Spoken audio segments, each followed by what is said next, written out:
He just put his hands down, the paper down, and he just looked at the floor, and he just fell forward. Boom! And he hit the desk, and the chick in the desk was like, ah! She freaked out, and he flopped over onto the floor, and he's laying on the floor. And they're like, oh, there's some people, so the teacher runs over there, and some other kids are like, what's going on? Totally just fucking zoned out, and just... What did you think he might have had? I don't know, dude. He was just like... He was a nar. I don't think he was... I don't think he was retarded, but he was not all there, man. Didn't you say he had a youth stroke? Oh, yeah, he must have had a youth stroke when that happened, is what it seemed like was happening. He just passed out, though. Well, yeah, like... Or didn't even pass out, just fell down. He fell forward, and then he rolled over, and then they were like... The teacher was like, oh, what's going on? He, like, got over there, and then he's like, oh, man. And, like, he, like, came to or something, was like, what happened? They took him to the nurse's office. So, like, 2 weeks later... We're in art class, and my buddy and I are like, we want to go to the library to get some books. So teacher's like, yeah, go. So we go. On the way back, we run into this guy, and he's going somewhere towards the library. And we're like, hey, Richard, or whatever the fuck his name was. And he's like, hey. And he's like, walks by. And as we get past him, like 10 feet, my buddy turns around. He's like, hey, look.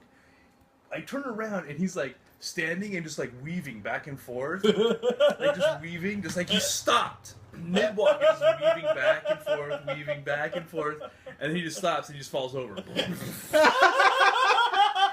and we're like, what the fuck do we do? Well, luckily the teacher in the classroom right there where he fell over by had the door open, and she comes running out, and she's like, oh my god, what's going on? And we're like, okay, let's get out of here. Oh my god. So this big fuck, he's bigger than everybody else, Dude, slower than everybody else. And he also has, like, the fainting goat disease. Yeah, that just goes down. I think that's what he had. Fainting goat disease. Because that's all he did, dude. Well, those 2 times. But, like, so fucking random, dude. Those 2 times that you know of. Yeah. Dude, like, think about his family life. You know, come to think of it, I don't remember seeing a lot of him after that second Yeah, fall. because he fucking had too many head injuries. But No, we also had this other guy that was kind of in that same boat. His name was, we called him Raging Bull. And this guy would tell the whoppers of all whoppers. He came from LA. He told us he was on the polo team, or the water polo team at his LA junior high or high school or whatever he was at over there. What a weird fucking lie. And then, check this out. And then he said, lie. him and his brother were writing the screenplay for T3. This is right when T2 came out. So he was already saying they were writing T3, alright? And all this shit, and he was telling us that he dated some fucking smoking hot fucking chick because he was from SoCal, and like he figured because he was up here he could say anything and everybody would believe him. Because and we're like, oh yeah, of course he did. How are you gonna verify, right? You and Christy Brinkley, sure. So anyway, so 9th grade. I'm trying to think of hot broads from back then. So 9th grade, we had this fucking the end of the year, junior high, because ours was 7, 8, and 9. Junior high fucking 9th grade picnic thing, and then 9th graders all got to go do something that the other school didn't because we were sophomore anyway. So we went to the Windsor Waterworks, the water slides. Oh, yeah. And so he was like, I'm going to show up in my Speedo and blah, blah, blah. And everybody's like, no, you're not. Here comes Rage, dude. We call him Rage. Here comes Rage with a towel around his neck. Now, this is a big white ginger, okay? Oh, Jesus. He works at security for G&G now.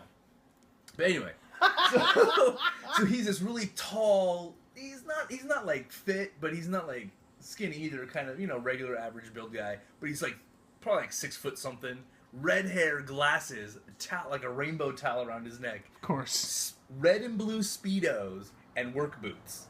Jesus. That's what he showed up in, dude. That's baller as shit, though. Oh my god. That's some pimp shit. All the chicks were like, we're not sitting next to him. We're not sitting. No, none of the chicks wanted to sit by him, dude. It was Did so he get funny. a weird public boner? No, he didn't. Good for him. You gotta give him credit, dude. But he showed up in the for having Speedos and the fucking boots, balls dude. That to was walk in fucking pretty looking like brave. that, because that was pretty brave. That, my friend, is fucking loke. Yeah, that was. When I transferred in the 3rd grade from Hillsburg to here, or to Sebastopol schools, I told some serious fucking whoppers about where I came from. Yeah. I told Brandon Wheel. Oh yeah. God. This kid we grew up with, and he was so fucking gullible. I told him that I had broken out of juvenile hall in San Francisco by opening up my arm and hiding a knife under the skin, and that I shanked a couple of the guards. That's some Con Air shit, dude. Wow, dude, you're And fucking. he fucking bought it. Dude, Wow. The first time I ever met Josh Katz of Truth Time Theater, I was hammered out of my fucking mind. I met him and our friend Wiley, but I didn't know these guys. And they were obviously younger than me. And I was pretty good at accents back then. Like, pretty fucking would nail it, right? I pulled some of those And over. I convinced them both that I was from Ireland and that I was here on vacation. And for weeks, I made them believe that that was the case. And that I was, like, in my late 20s and shit, because I had a full beard already. And I was, like, I was 15. Yeah. He had the fucking lumberjack beard quite young, man. He didn't fuck around. I was that guy. I was fucking hairy, man. No, I told some whoppers. I don't know why. Totally unnecessary lies, right? Just like, what's even the point of lying about a thing like this? Yeah, it's those kind of lies, though. Like, sometimes you just tell it because you feel like it, and then then you do it, and you're like, well, I guess I gotta live that one for a while. I'm riding this bad boy. Like, I gave myself a new life in public. Fantastic. Yeah. And then you go home and it's sad.